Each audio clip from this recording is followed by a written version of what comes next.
Brought to you by Tailored Wealth, helping business leaders live their version of a rich life.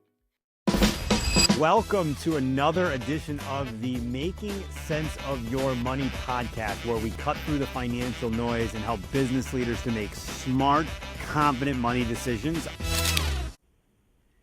Welcome to episode number 10 of the Making Sense of Your Money podcast. I'm your host, Dan Pascone. I am the founder and CEO of Tailored Wealth. And as you know, if you've been following us, each episode here features a trusted voice in the financial world, someone who works directly with high-level professionals to simplify the complex and turn strategy into action. And today I'm really excited to bring on a special guest. We've got with us Mark Karlie. Mark is the president and partner at 28 Insurance, and he has a specific expertise in group health benefits. So, Mark, thanks so much for joining the Making Sense of Your podcast. We're pumped to have you today. No, thank you. I appreciate you having me on. Yeah, you bet, man. Well, we're going to have a lot of fun today. We're going to get into a lot of stuff, and I know we've got a bunch of topics that our audience wants to hear your take on. So let's jump right in. If you don't mind, if you could give us just like a 90-second overview of what your business does, and maybe tell us a little bit about how and why you got into it. Yeah, so the name of the company is 28 Insurance. I've been doing this for a little bit over 25 years now. Specialty is in the group health insurance business from groups of 50 to about 700 lives. Got it. Very cool. And tell me what got you started in that space, Mark?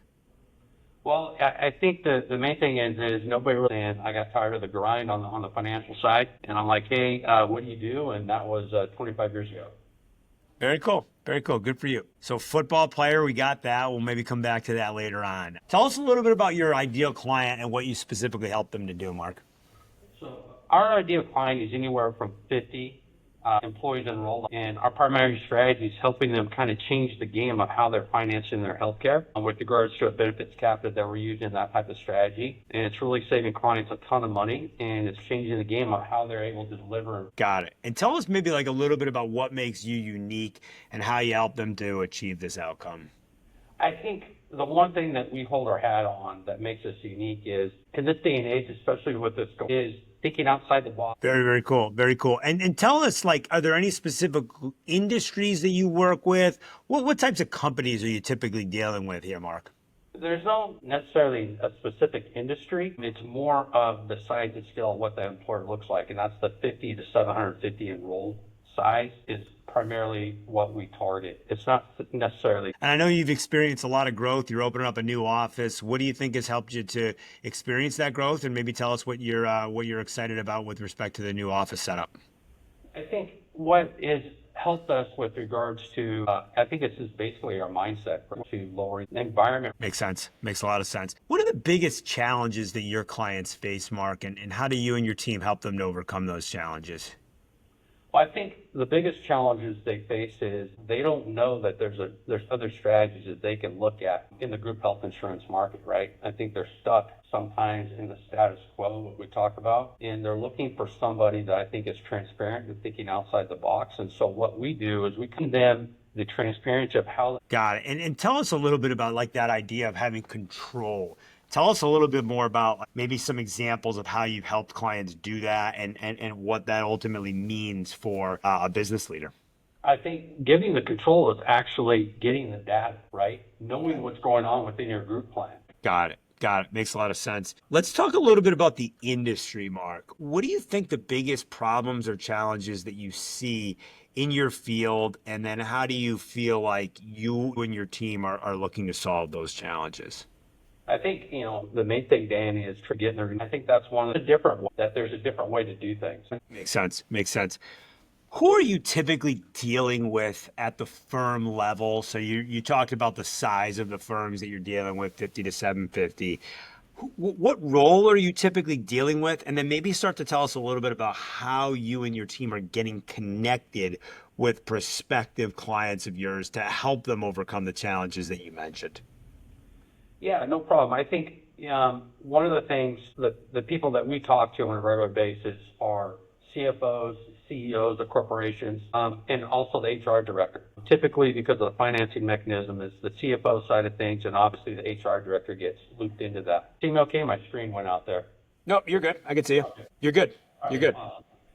So the CFO comes into place because we're talking about how we could change the game of how they're financing their healthcare. HR director comes into place because they want to know. And then how we attract them is we do on-site seminars, educations. Very good. Very good. I love the education piece. Those that have been following us know that that's a passion of mine and something we invest pretty heavily in is trying to, educate our audience and then, for the right people, connecting with them on a deeper level to help them personally. And it sounds like you're doing that in your own way. Do you have any types of team members, companies, organizations that you maybe partner with, collaborate with, and help you to get introduced to the right prospective clients? Yeah, so we have we're supervisors or not. Yeah, I have. Yeah, CPA firms, attorney firms, and just doing the educational piece, they bring clients to us that are curious about different strategies, and so that's kind of our networking team that we have. Got it. And what makes like a good referral partnership for you when you're evaluating the opportunities with folks in that network? I think the good referral partnership, I think, is just somebody that understands, has the same mindset that we do.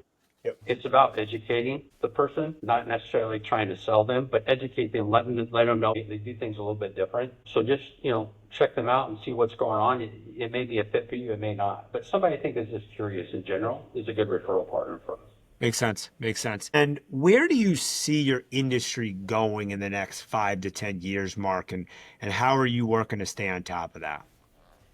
Where I see it going is I think that in the next 5 to 10 years, there's going to be a lot more transparency, because there has to be, because it's not there now. And it's going to be more results driven, because the sustainability of what employers are getting with regard to rate increases is it's not sustainable, right? So the market is going to demand that brokers think outside the box and bring new, fresh ideas to deliver to their clients. I think that's where it's going. And one of the things that we're doing to stay on top of that is actively engaging with our clients on new ideas. We always want to stay curious and find different ideas and different strategies out there so we could change with the market, and they being transparent the whole time. Yeah, no, I love that. The idea of sort of constantly learning and especially learning from your clients. I mean, that to me has always been one of the best ways to formulate a content strategy, but then also formulate the way that you connect with and interact with new clients is sort of, pulsing and having a finger on your pulse of your existing clients and the challenges that they're facing. So it sounds like we've got a similar mindset from that perspective. All right, let's shift gears a little bit, Mark. We're going to talk a little bit more about you personally now. What's maybe a challenge that you faced to this point in your life or your business career, and how has that shaped the way that you do business? Yeah, personal or business? Either. Yeah, so I could give you two. The first one is a personal, to shift my mindset of not being able to play, just the work ethic and the perseverance to push through and understand that life doesn't have huge impact. People in What's the significance of the number 28, Mark? So 28 is a Bible verse, Deuteronomy 28, and in short, it means will. Very, very cool. Very cool. Love the significance behind that. Awesome. Thanks for sharing that. All right. So now we're gonna get into a really fun part of the conversation, which those that have watched our podcast before know that I never tell our guests about this ahead of time. So, Mark, we're gonna get into the lightning round. Okay. The lightning round is pretty simple. I'm gonna tee up a topic or ask a question. You can give me a one-word answer. You can elaborate on it as you choose. The only thing I ask is that you give me sort of the first answer that comes to your mind. That sound good? Sounds great. You ready to get into it? Let's go. All right, let's do it. Coffee or tea? Coffee. Cats or dogs? Dogs. What's one tool or piece of technology, so it could be software, it could be hardware, other than your phone or your computer, that you can't live without? Can you repeat that again? What's one tool or technology, any piece of technology, but it just can't be your phone or your PC that you can't live without? Say my earbuds. Your earbuds, that's a good one. That's a good one. And what are you listening to your earbuds? You a music guy? You a podcast guy? What are you doing with the earbuds? Big podcast and music guy. Very cool. Very cool. Love both. Love both. Do you have a favorite quote or phrase about business or success? Love that. That's a good one. Repeat that one more time for our audience. Life is happening for you, not to you. Life is happening for you, not to you. I love that. That's a really, really good one. Really good. You have a favorite book? Dalio's book on principles. Yep, sure. People talk. What podcasts are you listening to these days? Which ones are you into? So, Very cool. Very cool. Have you ever seen Tony Robbins speak? not in person, no. Okay, got it. Any personal productivity, finance, any kind of personal hack that you can share with our audience? Personal hack, I would say I'm a big believer on taking 10 minutes to yourself every morning and just, I'm a spiritual person, praying and meditating. Just get up in the morning, take that time and focus on yourself, whether it's 10 or 15 minutes, and have gratitude at the same time. And don't turn on the phone. Love that. Love that. Really, really good one. Really good one. Everybody needs that sort of me time, and a great time to do it is when you start your day. All right, what's one bucket list item that you've already accomplished? Anything you've checked off your bucket list already? Well, one of my bucket list items is growing. I always wanted to be a business owner. Good for you. I share the same one and have checked that one off as well. So we can definitely relate on that one. And, entrepreneurship is a rush. It's a grind. It ain't for everybody for sure. But for the right people, it can be a extremely rewarding life as I've seen. And it sounds like you have as well. So really, really cool. Give us a financial milestone that you're still working towards. Well, a financial milestone to our business. Yeah. So I think that, we went out and hired some consultants that did a business review for us. And, our financial milestone in year 15 is $20 million in revenue. Okay. And the number 28 is because of the company. So, Love it. Put some meaning behind it. So that's our goal. And that's what we're striving for each and every day. Very cool. Very cool. Love it. All right. If you could give one piece of advice to your younger self, what would it be? Second guess yourself. Love that. Love that. Really, really cool, Mark. Great answers. I enjoyed that. And then finally, if our listeners want to connect with you, whether maybe they could use your services or like you mentioned earlier, there could be an opportunity for collaboration for the right referral partners or potentially just work with you directly.